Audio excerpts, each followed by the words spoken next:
रूस के राष्ट्रपति व्लादिमीर पुतिन का 1 साल पुराना वीडियो वायरल हो रहा है, जिसमें उन्होंने पीएम जस्टिन ट्रूडो को जमकर लताड़ लगाई और उन्हें मूर्ख घोषित कर दिया। 1 साल पुराने वायरल हो रहे वीडियो में प्रेसिडेंट पुतिन ने कनाडा के पीएम को इसलिए सरेआम जलील किया था क्योंकि उन्होंने संसद में एक सैनिक को सम्मानित किया था जिसने दूसरे वर्ल्ड वॉर में रूस के खिलाफ लड़ाई की थी।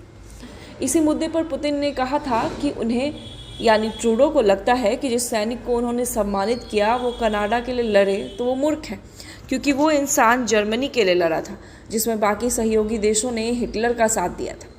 इसके अलावा पुतिन ने आगे कहा कि मैं किसी भी तरह से कनाडा के लोगों की भावनाओं को ठेस नहीं पहुंचाना चाहता। सब कुछ के बावजूद हम कनाडा के साथ सम्मान से पेश आते हैं। खासकर वहाँ के लोग अगर यह नहीं जानते कि द्वितीय विश्व युद्ध के दौरान हिटलर ने रूस के खिलाफ लड़ाई की थी। इस वक्त भारत और कनाडा के रिश्ते में दरार पड़ चुकी है। इसके लिए पूरी तरह से कनाडा जिम्मेदार है, क्योंकि वहाँ की सरकार ने भारत के खिलाफ खालिस्तानी अलगाववादी हरदीप सिंह निज्जर की हत्या का दोष मढ़ दिया है। दरअसल हरदीप सिंह निज्जर हत्या मामले पर जस्टिन ट्रूडो ने कहा था कि उनकी जांच अधिकारियों ने पाया कि निज्जर के मर्डर के पीछे भारतीय उच्चायुक्त की मिलीभगत है।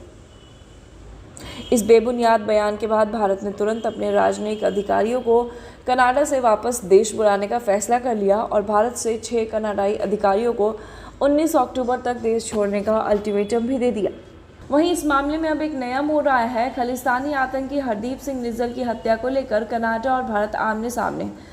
भारत के कड़े रुख और कनाडाई पीएम जस्टिन ट्रूडो की स्वीकारोक्ति की भारत के खिलाफ आरोपों पर उनके पास कोई ठोस सबूत नहीं है, उसके बाद भी भारत के खिलाफ जहर उगलने से कनाडा बाज नहीं आ रहा। अब कनाडा की विदेश मंत्री मेलनी जोली ने कहा है कि कनाडा में भारत के शेष राजनयिकों को नोटिस पर रखा गया कि कनाडाई नागरिकों को किसी तरह का नुकसान नहीं पहुंचाएंगे। बता दें कि कनाडा से नए विवाद की शुरुआत उस वक्त हुई जब कनाडा ने निज्जर हत्या की जांच में भारत के राजदूत और अन्य राजनयिकों का नाम बतौर पर्सन ऑफ इंटरेस्ट लिया।